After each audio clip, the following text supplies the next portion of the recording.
اگرچہ اپنے اس خط میں تو مرزا صاحب نے دعوے کی تجویز کو بظاہر رد کیا اور ایک عاجزی کا اظہار کیا، لیکن معلوم ہوتا ہے کہ کچھ عرصے کے بعد حکیم نور الدین کی یہ تجویز انہیں پسند آئی اور بالآخر انہوں نے مسیح مسیح ہونے کا دعویٰ اور اعلان کر ہی دیا۔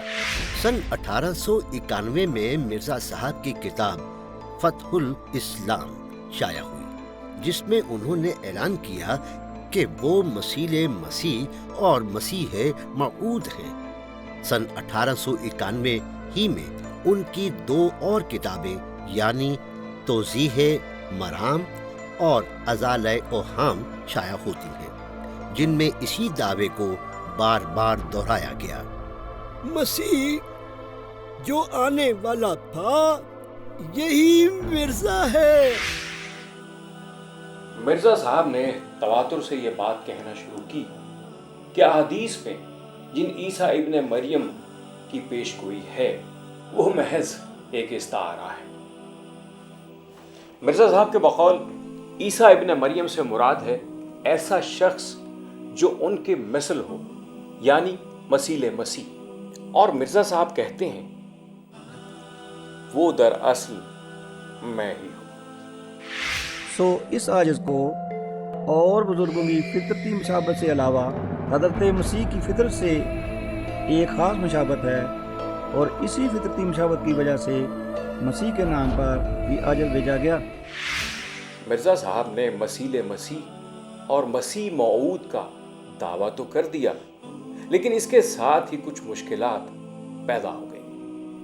احادیث مبارکہ میں حضرت عیسیٰ علیہ السلام کی تشریف آوری کی کچھ تفصیلات بھی آئی ہیں۔ جب مرزا صاحب کی توجہ ان احادیث مبارکہ کی طرف دلائی گئی تو انہوں نے نہایت عجیب و غریب انداز میں ان احادیث مبارکہ کی تعویل شروع کر دی۔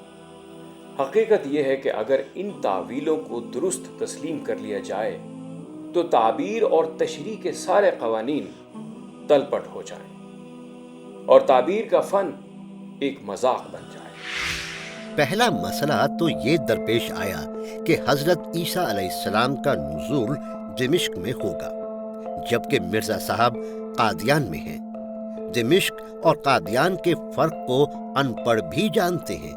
اب مرزا صاحب کی تعویل سنیے۔ پس واضح ہو کہ دمشق کے لفظ کی تعویل میں میرے پر من جانب اللہ یہ ظاہر کیا گیا ہے کہ اس جگہ ایسے قصبے کا نام دمشق رکھا گیا ہے جس میں ایسے لوگ رہتے ہیں جو یزید تبا اور یزید پلید کی عادات و خیالات کے پیرو ہیں، جن کے دلوں میں اللہ و رسول کی کچھ محبت نہیں اور احکام الہی کی کچھ عظمت نہیں۔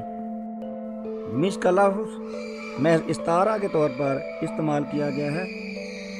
تب اس نے مجھ سے کہا کہ یہ لوگ یزید التبا ہیں اور یہ قصبہ دمشق کے مشابہ ہے۔ پھر احادیث کی روح سے دوسرا علمی اعتراض یہ پیدا ہوا کہ احادیث میں آیا ہے کہ جس وقت حضرت عیسیٰ علیہ السلام نزول فرمائیں گے ان پر 2 زرد چادریں ہوں گی۔ مرزا اس کے جواب میں کہتے ہیں، میں ایک دائماً مرد آدمی ہوں، اور وہ 2 زرد چادریں جن کے بارے میں حدیثوں میں ذکر آیا ہے کہ ان 2 چادروں میں مسیح نازل ہوں گے، وہ 2 زرد چادریں میرے شامل حال ہیں، جن کی تعبیر ان میں تعبیر رویا کی روح سے 2 بیماریاں ہیں۔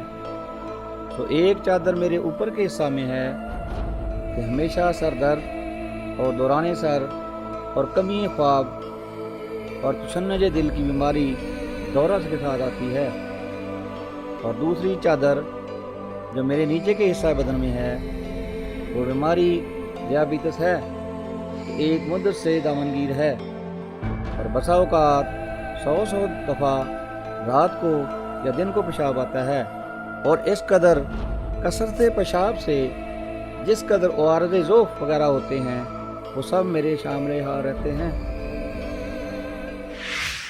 تیسرا مسئلہ احادیث میں مذکور دمشق کا منارہ شرقی تھا، جس پر حضرت مسیح علیہ السلام کا نزول ہوگا۔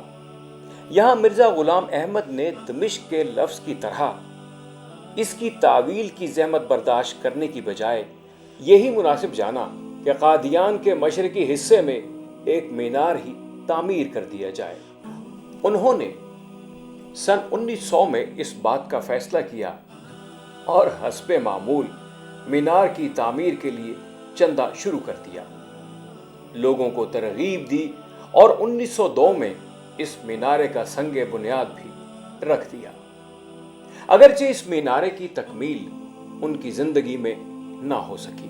پھر ایک مسئلہ یہ بھی تھا کہ احادیث میں جس مسیح علیہ السلام کی دوبارہ آمد کی اطلاع دی گئی ہے اس کے بارے میں تواتر کے ساتھ دو ٹوک لفظوں میں یہ تشریح کر دی گئی ہے کہ وہ وہی مسیح علیہ السلام ہوں گے جو حضرت مریم علیہ السلام کے بیٹے ہیں۔ مرزا صاحب نے شروع میں تو ان احادیث کی تعویل اس طرح کی کہ یہاں مسیح کا لفظ مجاز اور استعارہ ہے، نہ کہ حقیقی معنوں میں، لیکن اس تشریح سے لگتا ہے کہ وہ خود بھی مطمئن نہ ہوئے، کیونکہ حقائق تو بہرحال یہی تھے کہ وہ چراغ بی بی کے بیٹے ہیں، نہ کہ حضرت مریم علیہ السلام کے۔ چنانچہ اپنی کتاب کشتی نوح میں لکھتے ہیں، وہ خدا نے براہین احمدیہ کے تیسرے حصہ میں میرا نام مریم رکھا، پھر 2 برس تک صفت مریمیت میں نے پرورش پائی اور پردہ میں نشو و نما پاتا رہا۔ پھر جب اس پر 2 برس گزر گئے تو مریم کی طرح عیسیٰ کی روح مجھ میں نفخ کی گئی اور استعارہ کے رنگ میں مجھے حاملہ ٹھہرایا گیا، اور آخر کئی مہینے کے بعد، جو 10 مہینے سے زیادہ نہیں، بدریہ الہام کے مجھے مریم سے عیسیٰ بنایا گیا، بس اس طور سے میں ابن مریم ٹھہرا۔ اس طرح مرزا صاحب مسیح مسیح سے جمپ لگا کر مسیح ابن مریم بن گئے، لیکن ان تمام دعووں کے باوجود سن 1900 تک مرزا صاحب ختم نبوت کے عقیدے پر قائم دکھائی دیتے ہیں۔ وہ صاف لفظوں میں لکھتے ہیں، ہمیں محمد کے بعد کسی نبی کی حاجت نہیں، بھلا یہ مجھ سے ہو سکتا ہے کہ نبوت کا دعویٰ کر کے کافر بنوں؟ اگرچہ نبی اور رسول بننے کی طرف مرزا صاحب کا میلان سن 1900 سے پہلے بھی ملتا ہے، لیکن ساتھ ہی وہ یہ وضاحت بھی کر دیتے ہیں کہ یہ الفاظ وہ استعارے کے طور پر استعمال کر رہے ہیں، نہ کہ شرعی اصطلاح کے طور پر۔ سن 1900 میں مرزا صاحب نے اپنے خاص مریدوں کے سامنے اپنے آپ کو نبی کہنا شروع کیا۔ مرزا صاحب کی زندگی کے غیر جانبدار مطالعے سے یہ پتہ چلتا ہے کہ ان کے اعلانات اور دعووں میں ایک تدریج ہے، وہ ایک منصوبے کے تحت آگے بڑھ رہے تھے۔ مناظر اسلام سے خدا کا رسول بننے کے اس سفر میں وہ اطمینان کر لینا چاہتے تھے کہ کیا لوگوں کی عقیدت اس درجے تک پہنچ گئی ہے کہ وہ ان کے نئے دعوے کو قبول کر سکیں۔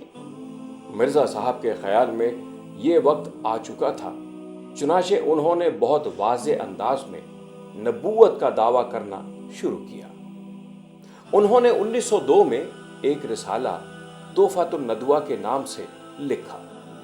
اس رسالے میں لکھتے ہیں، بس جیسا کہ میں نے بار بار بیان کر دیا ہے کہ یہ کلام جو میں سناتا ہوں یہ قطعی اور یقینی طور پر خدا کا کلام ہے، جیسا کہ قرآن اور تورات خدا کا کلام ہے، اور میں خدا کا ذلی اور بروزی طور پر نبی ہوں، اور ہر ایک مسلمان کو دینی امور میں میری اطاعت واجب ہے، اور ہر ایک جس کو میری تبلیغ پہنچ گئی ہے گو وہ مسلمان ہے، مگر مجھے اپنا حکم نہیں ٹھہراتا، اور نہ مجھے مسیح موعود مانتا ہے، اور نہ میری وحی کو خدا کی طرف سے جانتا ہے، وہ آسمان پر قابل مواخذہ ہے۔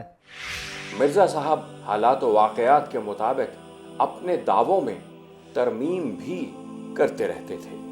جب ختم نبوت کے حوالے سے ان پر اعتراض کیا گیا تو انہوں نے کہا کہ وہ مستقل نبی نہیں بلکہ امتی نبی ہیں۔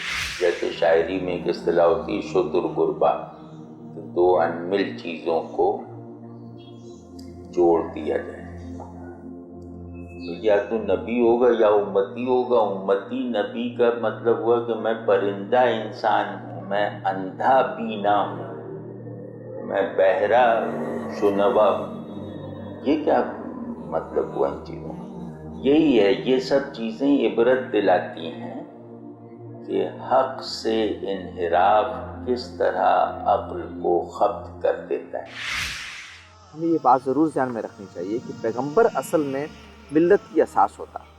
یہ بات علامہ اقبال نے بھی بیان کی اپنے مشہور جو اسلام اور احمدیزم پہ جو انہوں نے آرٹیکل لکھا تھا کہ پیغمبر سے ملت بنتی ہے، یعنی یوں نہیں ہو، عقیدے سے ملت بھی بنتی ہے یقیناً، لیکن عقائد کی انٹرپریٹیشن میں بہت ایک ورائٹی ہوتی ہے۔ جیسے الہامی روایت کے بارے میں بہت ساری ورائٹیز ہیں۔ پیغمبر یہ کرتا ہے کہ وہ ایک تعبیر پر لوگوں کو جمع کرتا ہے، اس سے ایک اجتماعیت کی اساس پیدا ہوتی ہے۔ اس لیے اگر پیغمبر دو ہو جائیں یا پیغمبر ایک سے زیادہ ہو جائیں تو اجتماعیت کی اساس الہامی روایت کے اندر موجود نہیں رہتی، یعنی سیاسی نظم میں تو قائم رہ سکتی ہے، کسی اور نظم میں قائم رہ سکتی ہے۔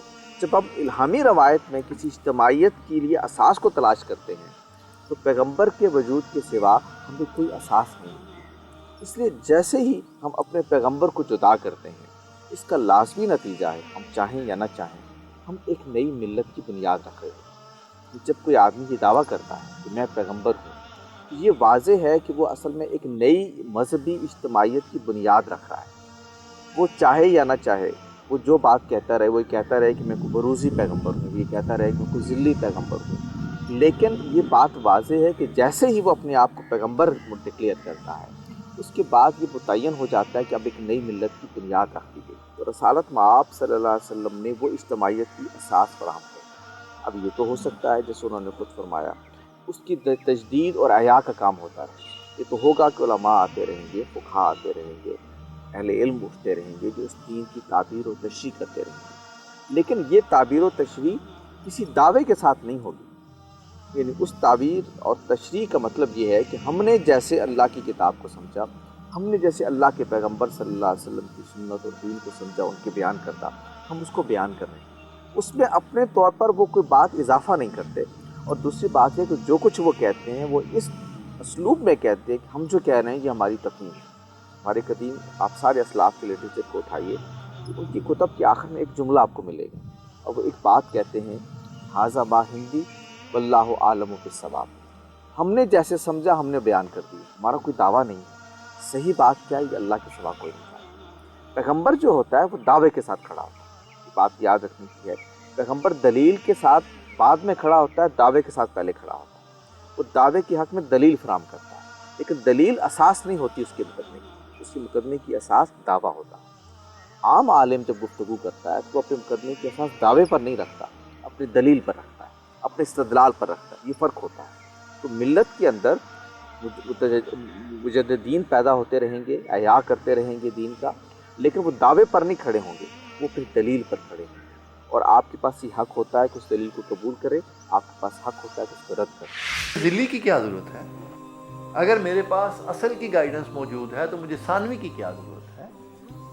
اس کی ضرورت نہیں ہے۔ اور پھر ریلیجن کا یہ کریکٹر نہیں ہے کہ ڈیفینیٹ لائنز لگانے کے بعد بلرڈ لائنز سے سہارا لے کر بات کو کرے۔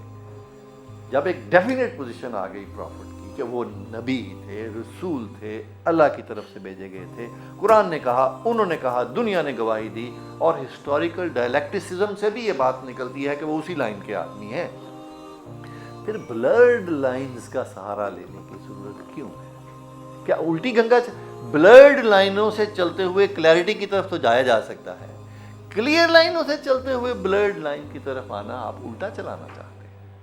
It doesn't make sense۔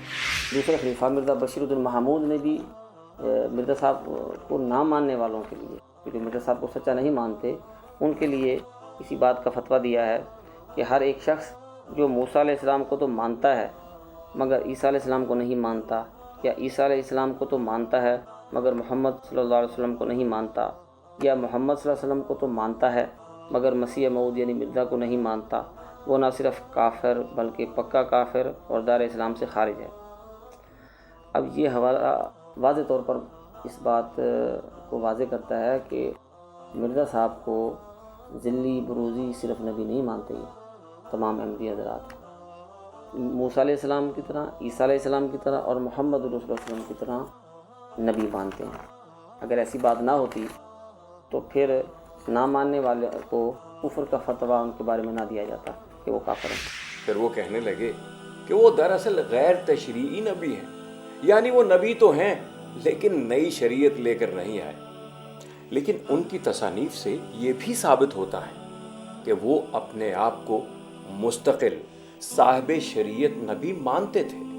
انہوں نے اپنی کتاب 40 میں تشریعی یا صاحب شریعت نبی کی تعریف کی ہے کہ جس کی وحی میں امر و نہیں ہو، یعنی وہ کسی کام کے کرنے کا حکم دے اور کسی بات سے منع کرے۔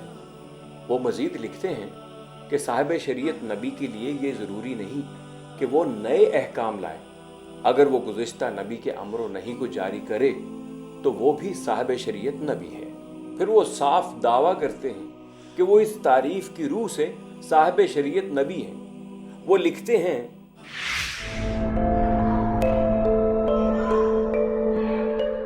ماں سوا اس کے یہ بھی تو سمجھو کہ شریعت کیا چیز ہے جس نے اپنی وحی کے ذریعے سے چند امر و نہیں بیان کیے اور اپنی امت کے لیے ایک قانون مقرر کیا، وہی صاحب شریعت ہو گیا۔ بس اس تعریف کی روح سے بھی ہمارے مخالف ملزم ہیں، کیونکہ میری وحی میں امر بھی ہیں اور نہیں بھی۔ چنانچہ جہاد جیسے منصوص قرآنی حکم اور جس کے متعلق حدیث ہے الجہاد ماضٍ الی یوم القیامہ کی ممانعت کرنا اور اس کو منسوخ قرار دینا اس بات کا ثبوت ہے کہ وہ اپنے آپ کو مستقل صاحب شریعت نبی سمجھتے تھے۔ ایک سامنے کی بات ہے کہ اصول کی تنسیخ وہیں سے ہوگی جہاں سے اصول بتایا گیا ہے۔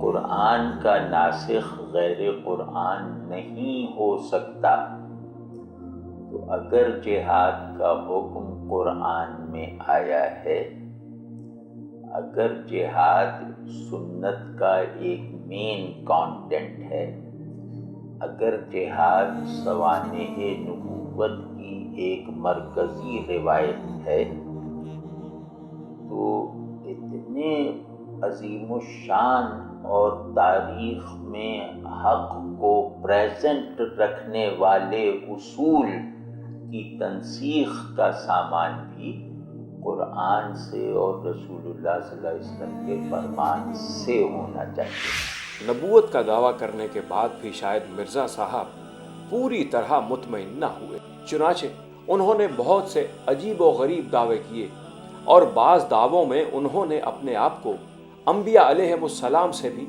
افضل قرار دیا۔ دل تھام کر ملاحظہ کیجیے۔ میں وہی مہدی ہوں جس کی نسبت ابن سیرین سے سوال کیا گیا تھا کہ کیا وہ حضرت ابو بکر کے درجے پر ہے، تو انہوں نے جواب دیا تھا ابو بکر کیا، وہ تو بعض انبیاء سے بہتر ہے۔ میری سیر ہر وقت کربلا میں ہے، 100 حسین ہر وقت میری جیب میں ہیں۔ انبیاء اگرچہ بہت سے ہوئے ہیں مگر میں معرفت میں کسی سے کم نہیں ہوں۔ میری آمد کی وجہ سے ہر نبی زندہ ہو گیا، ہر رسول میرے پیراہن میں چھپا ہوا ہے۔ تمام دنیا پر آسمان سے کئی تخت اترے پر تیرا تخت سب سے اونچا بچھایا گیا۔ بعض لوگوں کے لیے اپنی اتھارٹی امپوز کرنا، اسے اسٹیبلش کرنا ایک بہت بڑا سائیکک آئیڈیل ہوتا ہے۔ تو میری نظر میں دعویٰ نبوت کا ایک بنیادی نفسیاتی محرک اپنی اتھارٹی کو ڈیوائنلی اسٹیبلش کرنے سے ظاہر ہوتا ہے۔ تو مرزا غلام احمد صاحب کے بارے میں یہ بات مطلب تجزیے کے نتیجے کے طور پہ کہہ رہا ہوں، کسی مذہبی جذباتیت سے نہیں، کہ وہ بہت سارے نفسیاتی مسائل کا شکار تھے اور اپنی جاہ کو اسٹیبلش کرنے کے لیے اپنی مرکزیت کے قیام کے لیے وہ بڑی سے بڑی قیمت دے سکتے تھے، وہ قیمت چاہے خدا، قرآن اور رسول ہی کیوں نہ ہو۔ یہ بات میں ان کے لٹریچر کے تجزیے سے پہنچا ہوں، اور ان کے اندر نفسیاتی توازن اور ذہنی گہرائی کی بہت شدید کمی تھی۔ لیکن غلام احمد صاحب کی حب جاہ کا یہ عالم ہے کہ انہوں نے آخر الانبیاء خود کو بنا رکھا ہے۔ اب یہ الاؤ نہیں کرتے کہ ان کے بعد کوئی دعویٰ نبوت کرے، اور وہ عجیب طرح کی فیلسیز کے ذریعے سے اپنا آخر الانبیاء ہونا انہوں نے اپنے ماننے والوں کو باور کروایا۔ میرا قدم اس منارے پر ہے جہاں تمام بلندیاں ختم ہیں۔ تعلق کی تمام انواع کو جوہر تواضع پر نبھانا اور چلانا یہ اخلاق ہے۔ یعنی جو آدمی جوہر تواضع اور مادہ انکسار سے عاری ہو، اس کے اندر اخلاق کے دیگر مظاہر اگر دکھائی بھی دیں تو وہ ناقابل اعتبار ہیں۔ یہ مسلمہ ہے اخلاق کے بارے میں۔ اخلاق نام ہے ہیوملٹی سے پیدا ہونے والے درخت کا، جس کے مختلف پھل ہیں، ان کے الگ الگ نام ہیں، لیکن یہ درخت جس بیج سے اگتا ہے وہ بیج ہے انکسار، تواضع، اپنے آپ کو بڑا نہ جاننا دوسرے کے مقابلے میں۔ تو تواضع ہی اصل میں ملکہ اخلاق ہے۔ اس پہلو سے بھی اگر مرزا صاحب کی شخصیت کا تجزیہ کیا جائے تو ان کے ہاں جو چیز سب سے زیادہ غائب نظر آتی ہے وہ یہ تواضع ہے۔ وہ جہاں اللہ کے آگے بھی انکسار اختیار کرتے دکھائی دیتے ہیں تو وہ انکسار بھی مصنوعی لگتا ہے۔ مثلا ایک جگہ کہتے ہیں کہ اللہ جوہر شناس ہے، جبھی تو میرے پاس لوگوں کو بھیجتا ہے۔ تو اللہ کو جوہر شناس کہنا اللہ کو بہت ہی ابتدائی درجے پر جاننے اور ماننے والے کی زبان سے نہیں نکل سکتا۔ یا تو وہ جوہر شناس کی ترکیب کا مطلب نہیں جانتا، اور یا وہ اللہ کو نہیں جانتا۔ اس طرح کے بہت سارے بلنڈرز ان میں بھرے ہوئے ہیں۔ اس کے لیے چاند کا گرہن ظاہر ہوا، اور میرے لیے چاند اور سورج دونوں کا۔ اب کیا تو انکار کرے گا؟ اگر تو نہ ہوتا تو میں زمین اور آسمان کو پیدا ہی نہ کرتا۔ میں آدم ہوں، میں شیس ہوں، میں نوح ہوں، میں ابراہیم ہوں، میں اسحاق ہوں، میں اسماعیل ہوں، میں یعقوب ہوں، میں یوسف ہوں، میں موسیٰ ہوں، میں داؤد ہوں، میں عیسیٰ ہوں، اور آن حضرت کے نام کا مظہر عتم ہوں، یعنی ذلی طور پر میں محمد اور احمد ہوں، میں زندہ علی ہوں۔ خدا تعالیٰ نے میرا نام ذوالقرنین بھی رکھا ہے۔ خدا نے بار بار میرے پر ظاہر کیا ہے کہ جو کرشن آخری زمانہ میں ظاہر ہونے والا تھا وہ تو ہی ہے، آریوں کا بادشاہ۔ میں حجر اسود ہوں۔ خدا نے اپنے الہام میں میرا نام بیت اللہ بھی رکھا ہے۔ خدا نے مجھ سے فرمایا، اے مرزا، خدا تیرے ساتھ ہے، تو جہاں کھڑا ہوتا ہے خدا بھی وہاں کھڑا ہوتا ہے۔ میں نے خواب میں دیکھا کہ میں خدا ہوں، اور میں نے یقین کر لیا کہ وہ میں ہی ہوں۔ میرے خیال میں ان دعووں کے نفسیاتی محرکات زیادہ ہیں۔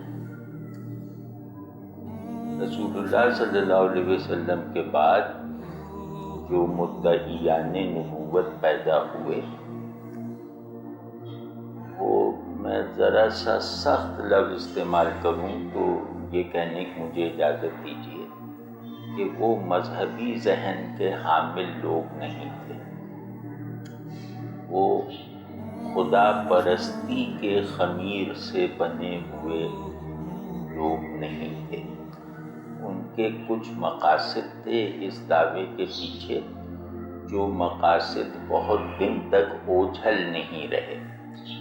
تو وہ مقاصد یعنی ذاتی مقاصد تھے، اور دوسرے یہ کہ اس کا محرک نفسیاتی ہوتا ہے، اس کا محرک علمی نہیں تھا، روحانی نہیں تھا، دینی نہیں تھا۔ یہ تو ہو سکتا ہے کوئی آدمی دینیات میں غلطی کر جائے، اس دین کو سنجیدگی اور سچائی سے مانتے ہوئے بھی وہ غلطی کر جائے، اور وہ غلطی بڑی بھی ہو سکتی، چھوٹی بھی ہو سکتی، لیکن اس دینی روایت میں چلنے کا دعویٰ رکھنے والے کسی شخص کے ذہن میں اس غلط فہمی کا، اس کے ارادے میں اس غلط روی کا، اس کی طبیعت میں اس غلط خواہی کا سرے سے کوئی امکان ہی نہیں ہے کہ رسول اللہ صلی اللہ علیہ وسلم ہر لحاظ سے آخری نبی نہیں تھے، کہ آپ صلی اللہ علیہ وسلم کا آخری نبی ہونا مسلمانوں کا توحید جیسا مرکز ہے۔ مسلم امہ کا دائرہ جس مرکزی نقطے کے گرد بنا ہوا ہے، وہ مرکزی نقطہ ختم نبوت ہے۔ مسلم امہ کو اپنی تشکیل کا کوئی بھی سبب نہیں دریافت ہو سکتا ختم نبوت سے دستبردار ہو کر، حتیٰ کہ ہم ختم نبوت کی جگہ اگر توحید باری تعالیٰ کو بھی رکھتے ہیں تو یہ دائرہ ٹوٹ جائے گا۔ ہمارے دائرے کو مکمل، محکم اور مستقل کرنے والا مرکز عقیدہ ختم نبوت ہے۔ جو شخص بھی مسلمان ہونے کے ادعا کے ساتھ ایسا کوئی دعویٰ کر رہا ہے تو اس میں اسے غلط فہمی کا لائسنس نہیں ملے گا، کیونکہ یہ غلطی نیچرل نہیں ہے۔ یہ غلطی نماز اور وضو کے مسائل یا توحید کے دلائل میں ہونے والی غلطی نہیں۔ یہ تو ہو سکتا ہے کہ میں توحید پہ دلیلیں دوں، اس میں سبھی غلط ہوں۔ یہ ہو سکتا ہے کہ میں رسالت پہ آرگو کروں اور میرا آرگومنٹ ہی بے اثر اور غلط ہو، لیکن اس سے میرا توحید اور رسالت کے ساتھ تعلق مشتبہ نہیں ہوتا، چیلنج نہیں ہوتا، نگیٹ نہیں ہوتا۔ میں اسی روایت توحید و رسالت کے ایک ماننے والے کے طور پر موجود رہنے کا جواز رکھتا ہوں۔ مجھے کوئی اس دائرے سے نکال نہیں سکتا اتنی بڑی غلطیوں کے باوجود۔ جیسے ہمارے یہاں معتزلہ وغیرہ تھے، انہوں نے بہت اصول میں غلطیاں کی، لیکن انہیں اس دائرے سے باہر نہیں نکالا گیا۔ وہ مسلم روایت ہی کا ایک مکتبہ فکر ہے۔ تو لیکن ایسی غلطی کہ آدمی سمندر پہ کدال چلانے لگے تو اس کو کہا جائے گا کہ اس سے سمندر سے کوئی تعلق نہیں۔ جو مٹی میں تیراکی کرنے کا مظاہرہ کرے اس کے بارے میں یہ کہا جائے گا کہ اس کا زمین سے کوئی تعلق نہیں۔